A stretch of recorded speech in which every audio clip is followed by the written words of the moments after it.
All right, so in this video, we're going to focus on normal forces and friction force. Now, I like to teach both of these together because they are both contact forces. So normal force depends on the surface you're sitting on, and so does friction force.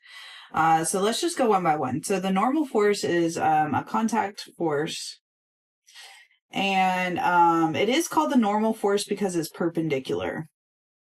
So at a right angle to the surface. Okay, so anytime an object is placed on a surface, that surface is going to push a normal force on that object. So let's just take, for instance, a book on a table. The book is going to be pushing down with a force of gravity. But the book isn't falling through the table, so there must be a second force that's keeping it on the table, keeping it from accelerating down, and that is what we call the normal force. Now, in this instance, the normal force would be equal to gravity. That way the net force is 0, and so we don't have an acceleration. And so anytime you have a contact with a surface, you'll have a normal force, and that normal force should be perpendicular to the surface it's laying on. So for the table is horizontal, and the normal force is vertical, and that's where you get that right angle. Okay. So it should always match the sum of the downward forces. So in my simple example, it's going to match the gravity, but it could be something like a ramp, and that would change the situation. So let's look at two side by side. What would the normal force be if you set a 2.5 kilogram textbook on your table? So the exact same scenario I just showed. Well, if it's placed flat on the table, we have the force of gravity and the normal force pushing back up. They should be equal in size since there's no acceleration. So the F net, we're looking specifically at the y direction, is equal to ma. And I can also set that equal to the sum of the forces. In this case, since normal force is acting up, that should be our positive, and force of gravity is acting down, so that should be our negative force. So I'll do Fn minus Fg. For this particular example, I know my acceleration should be 0. So if acceleration is 0, then the whole ma term should be 0, and that leaves me with Fn minus Fg. For the AP exam, they always want the equations in terms of variables that you know for a fact. And so force of gravity is really not good to be using, but force of gravity should equal the mass times the gravitational acceleration. And we actually know both of those for this situation. The mass is 2.5 kilograms, and gravitational acceleration is always 9.8. So I'm just going to replace Fg with m times g. And that's a common substitution. So just kind of get used to that. Fg, you would rather use mg because that's showing that you know the mass, you know gravity, and so there's no unknown variables there. So it's just better. The goal is to find Fn. So rearrange, put Fn on one side, and that just means that m and g need to be moved over. If m and g are being subtracted, it should be added on the other side. So we should see that the normal force is equal to mg. So let's just plug in our values. So 2.5 is the mass. For gravity, you want to use positive 9.8, and let me kind of explain why. With gravity, you have already considered the fact that it's negative in the free body diagram. You drew the gravity down, you know gravity is acting downwards, you know it will accelerate down, and you already accounted for that in your formula as well. You subtracted gravity. So you're already saying gravity is negative, its acceleration is negative. If you go and put another negative, if you went and put 2.5 times negative 9.8, then you'd be considering the negative again. And when you have a double negative, that makes a positive. So you'd be ruining the math that we did. So you already know gravity is negative. You already made it negative in your equation. You don't want to make 9.8 negative again. Okay, so let's figure out what 2.5 times 9.8 is. 2.5 times 9.8 gives me 24.5 newtons.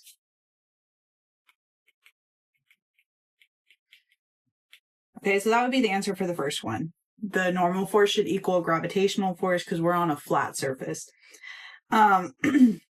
Let's see how it would be if we had a box on a ramp. So we kind of already looked at a free body diagram of a ramp. It says it inclines 30. On a ramp, gravity still acts directly downwards. The normal force should be coming out of the ramp. It needs to be parallel to the surface, or sorry, perpendicular to the surface. So the normal force should be coming directly out of the surface of the ramp. Let me use a separate color. So what we really need to figure out is what is normal force counteracting. It's not counteracting all of the gravity. But what I can do is break gravity down into two components. We have Fg in the y direction. And then we also have Fg in the x direction. Fgx. So we have horizontal, which in this case, the x direction is along the ramp's surface. So if you tilt your head, it looks like a normal xy axis, but we're talking about on a ramp, and so it is tilted. But Fgx, it runs parallel to the surface of the ramp. And Fgy runs straight down into the ramp to kind of align with Fn. So when we look at it this way, it looks like Fn should equal Fgy. It's not going to counteract all of gravity. It only needs to counteract the force of gravity in the y direction. But we can't just say in the y. This angle should also equal 30 degrees. If you know your congruent angles rules, the 30 right here should be the same as the angle inside of that triangle.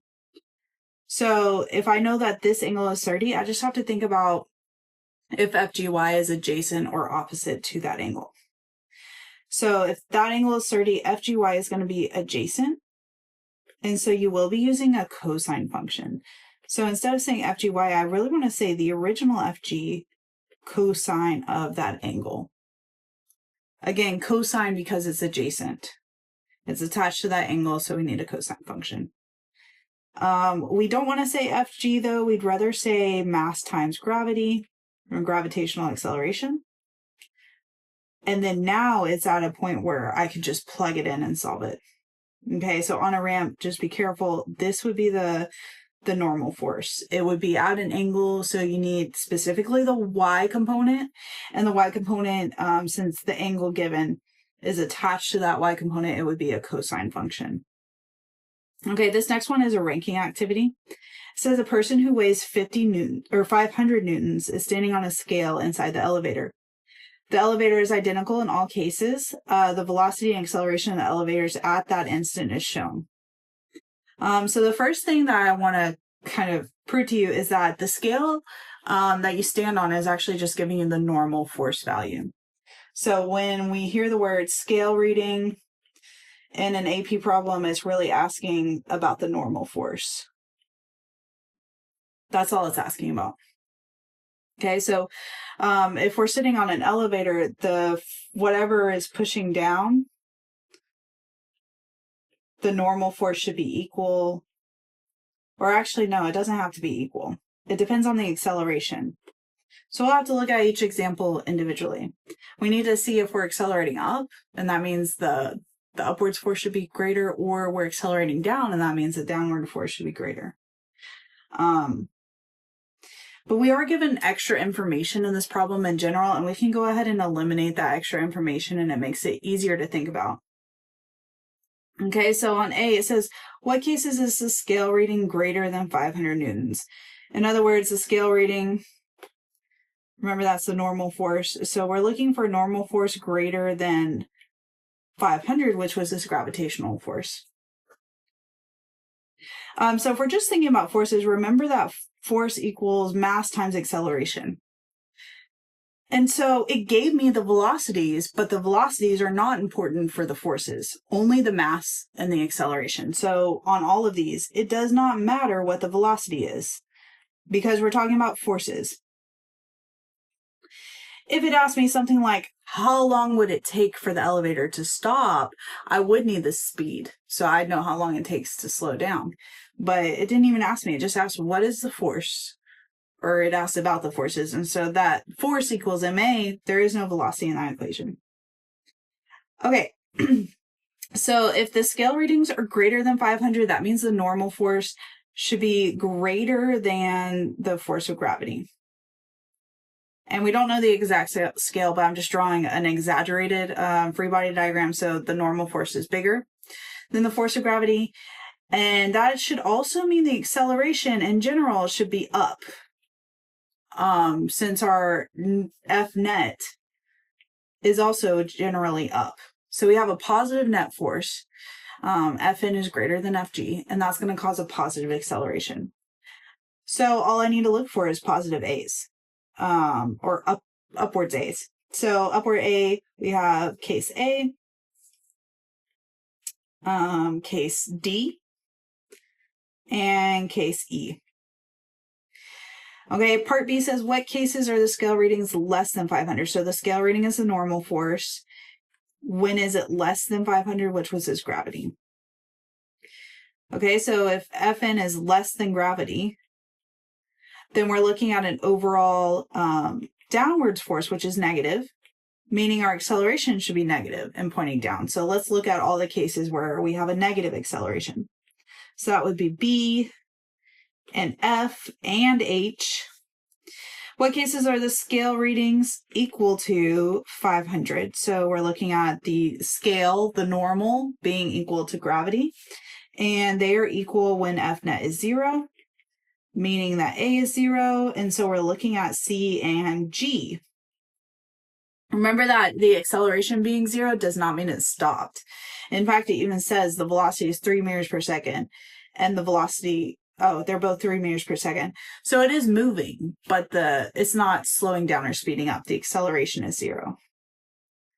Okay, so that's it for normal forces. Whatever the object pushes down on the surface will push back. If we're on a ramp, that kind of changes the situation because the surface is not going to push against all of gravity. It only has to push against just FGY. Let me just do a second scenario actually off to the side. So let's say we had a box with 100 kilograms, and then below that we had a 300 kilogram. And let's say, what is the normal force on the 300 kilogram? So we want to do a free body diagram, but only on the 300 kilogram mass, since that's all it asks about. Well, we'll have FG 300. But you'll also have the force of gravity of 100 pushing down as well. Since they're stacked on top of each other, the 300 should experience both. And so we have both pointing down. Well, I know that my F net should be 0. So if I have two forces pointing down, one of them will be 100 times 9.8. The other one will be 300 times 9.8. I should have a normal force that counteracts both of those. So that way the net force is 0. So I'm going to have Fn, and Fn should be equal to not just the force of gravity of the 300 mass, but the force of gravity of the 100, which you can do the math on that. But that's what it looked like if objects are multi-stacked on top of each other.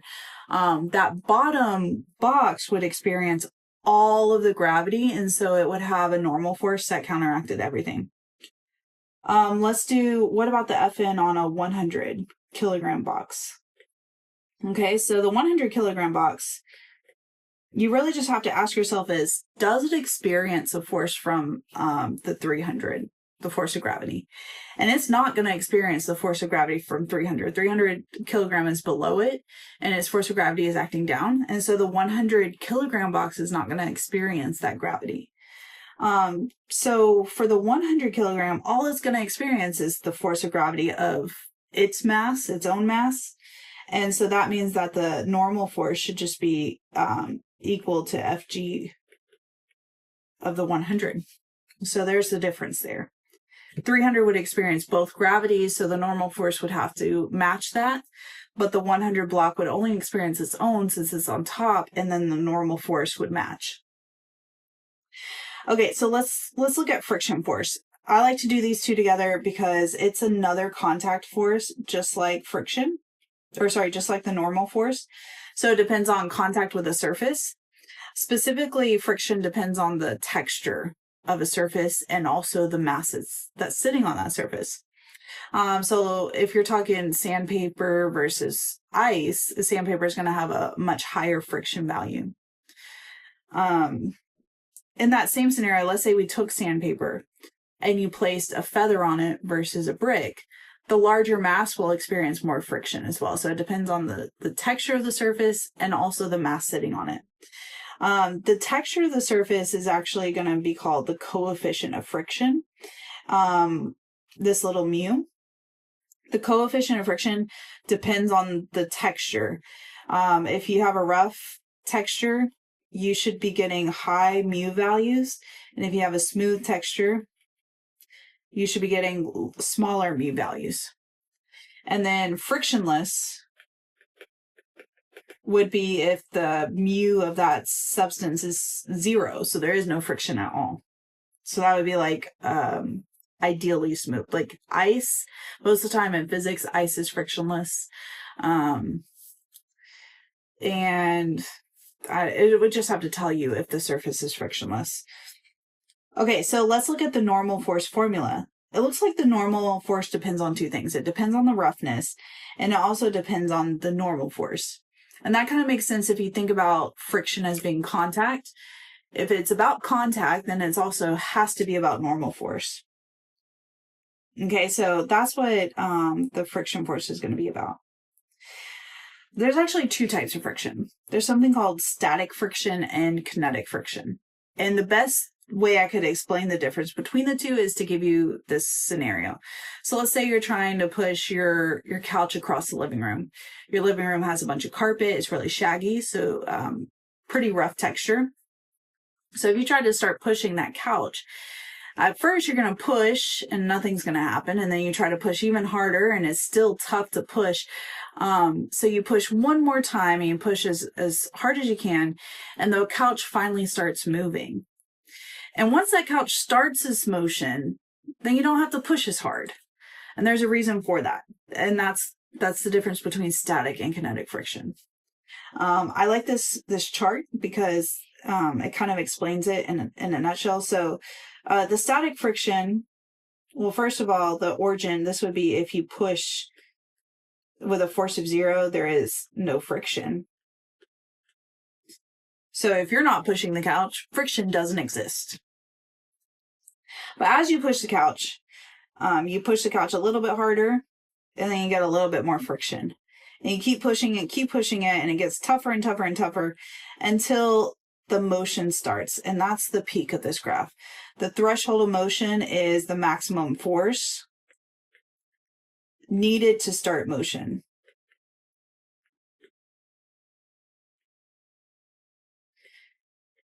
But once you start that motion, I mean, it's tough to get that couch to start moving. But once you start moving, the friction immediately drops.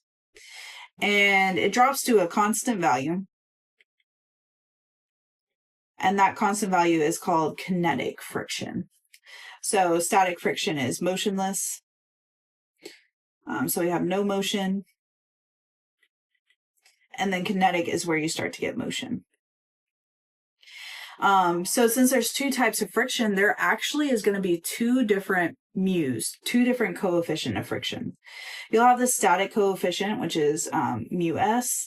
It will give you the force of friction the two objects will experience at rest. And then once you overcome that static friction value, then you start your motion. And once you start moving, then it swaps to being about kinetic friction coefficient. Which is mu k, is the friction it experiences while it's in motion. And unlike static friction, the kinetic friction is a constant value. So you should be using, it should have the same kinetic friction the whole time. There is no overcoming it. It's not going to get easier, and it's also not going to get harder. You just have to push consistently and it will be fine. Okay, so the threshold of motion, that's really going to be where you figure out your mu s. And for kinetic friction, I mean, anywhere along this graph, you can find mu k. because it's a consistent value. But the threshold specifically is where you get that mu s value. That's the most important point. Okay. So we have a 10 kilogram mystery box resting on a horizontal floor. The coefficient of static friction is 0.4 and the coefficient of kinetic friction is 0.3. So notice that the kinetic is lower because the friction is lower, and then the static is higher because we reached that peak, the threshold. It says determine the friction force acting on the box if a horizontal external applied force F is exerted at magnitude of 0, 10, 20, 38, and 40. Okay, so actually the first question we should be asking is, when is it moving? Because it didn't tell me that. It didn't tell me if it was at rest or in motion. And so I don't know, should I use mu s or mu k? I don't know. So if we can figure out when it's going to start moving, then we can figure out, if we should use mu s or mu k, static or kinetic friction. So to figure out when it's moving, we need to focus on the threshold. So we're going to use our base formula. But for that threshold of motion, it's all based off that static coefficient of friction. So let me rewrite this. We're going to focus on the static friction, figure out the threshold force that we would need to overcome to even get it to start moving. Okay, so I also have Fn in this formula. So let me draw a free body diagram so I can figure out what Fn is in this scenario. So we have a 10 kilogram mystery box lying on a horizontal floor, so there is no angle. So my Fg should be equal to Fn. Fg is going to be 10 kilograms times 9.8, so 98 newtons, and Fn is going to be 98 newtons as well. But if I were doing this AP style, I would really want to go replace the variables, so I'm going to go ahead and do that. So I know that I'm using mu s, and I do have that. For Fn, I know it's equal to Fg. But remember, we don't really want to say Fg. We want to replace those with the base variable. So let's do mass times gravity. I am solving for the friction force I need to overcome, so it's already arranged correctly. We have Ff by itself, so now I can just plug it in. So my mu s is 0.4. The mass is 10, the gravity is 9.8. So let's do all of that in the calculator. And then we get 39.2 newtons. That's when I'm going to start moving. If I can apply more than 39.2, I should be in motion. If the object's doing less than 39.2, then we should be at rest. So let's look at part A. I'm pushing 0 newtons. Well, if you're pushing 0 newtons, that's just common sense. What should your friction force be? There should be none, right? You're not pushing. Friction can't exist, so there's no friction. Let's look at where we start motion. So we have B is 10 newtons, C is 20 newtons, D is 38 newtons we're pushing, and E is 40. Okay, so I'm going to start moving at 39.2 newtons. So it looks like I'll start moving at part E, but for parts A, B, C, D, we're static. So let's just think about how static friction will work. I'm just going to draw a quick free body diagram. So let's just do part B. Part B, it says you're pushing 10 newtons, which is not a lot, but it's there. If you're pushing 10 newtons, let's think about how friction would push if we're motionless.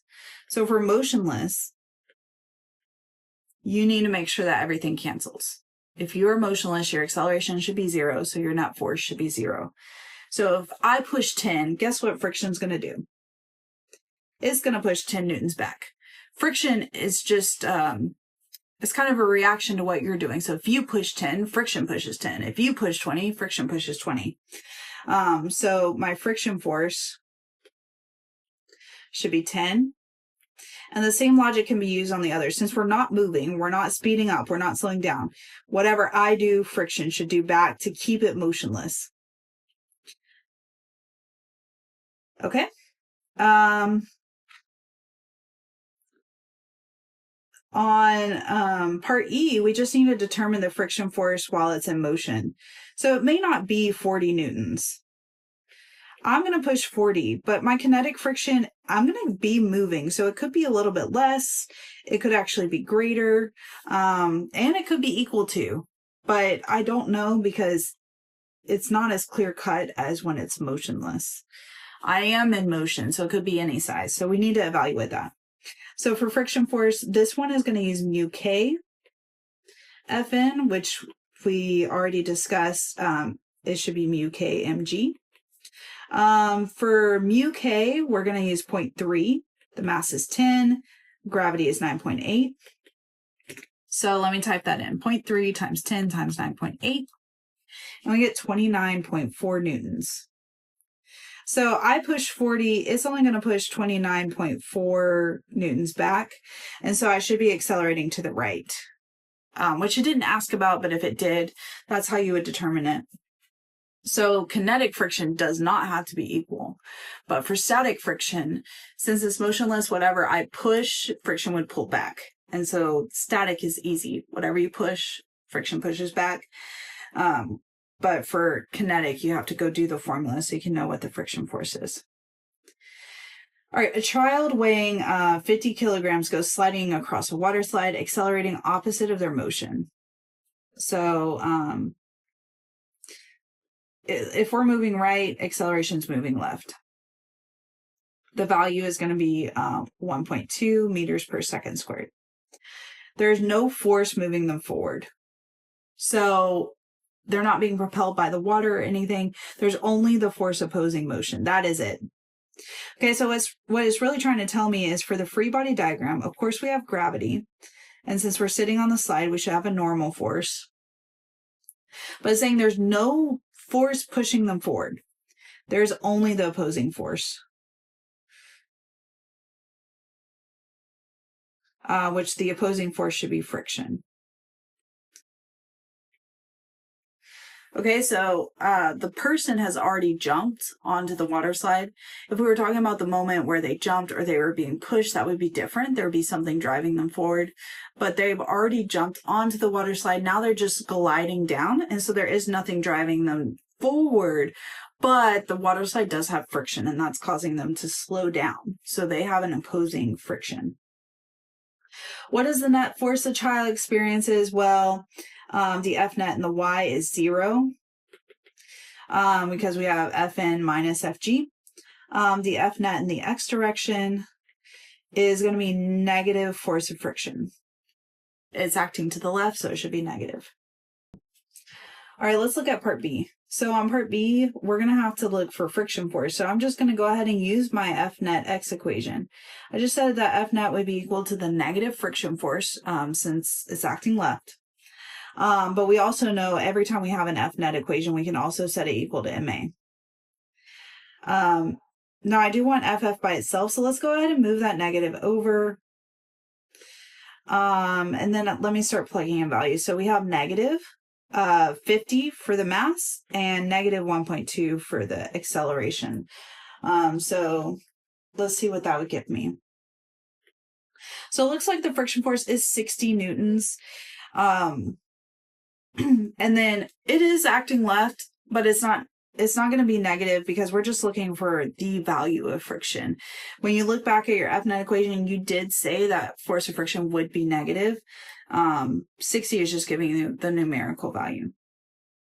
Okay, let's look at part C.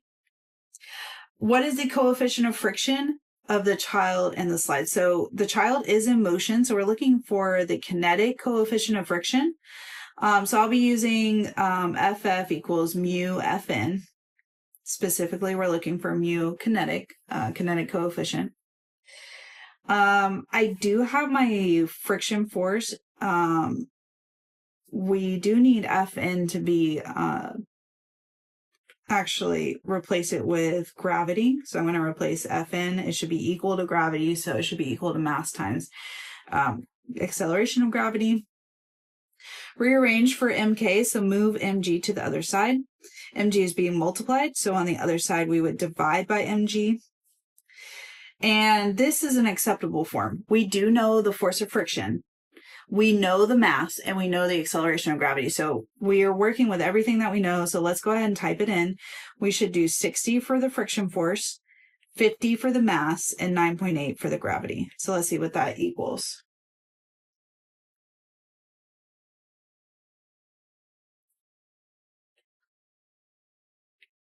And we should get 0.122. For coefficients, there actually is no unit for them. And the reason why is because if we look at it, the top is force of friction, the bottom is force normal. And so if it's force over force, newtons over newtons, then you end up with no units at all. It's just a ratio of two values comparing friction force to normal force. We'll go into more friction throughout the notes. There's friction in a lot of examples, and so you'll be using it pretty consistently, and normal forces in pretty much every problem. So this was just an introduction to the two and learning how they work. Remember that for friction, there's two types. There's static, which is motionless, and then there's kinetic. And the key to static friction is going to be that threshold of motion. How much force do you have to apply before it starts moving? For normal force, whatever the object pushes on the surface will push back. Typically, Fn is equal to force of gravity, but if we're on a ramp, force of gravity is going to be at an angle, and so normal force doesn't need to counteract all of force of gravity. It's only going to need to counteract the force of gravity in the y direction, which will be Fg cosine of theta for ramps.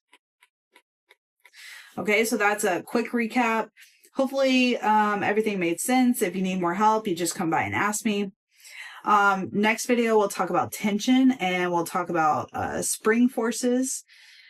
And our last video, we'll talk about pulleys and ramps. So that is it for normal force and friction force.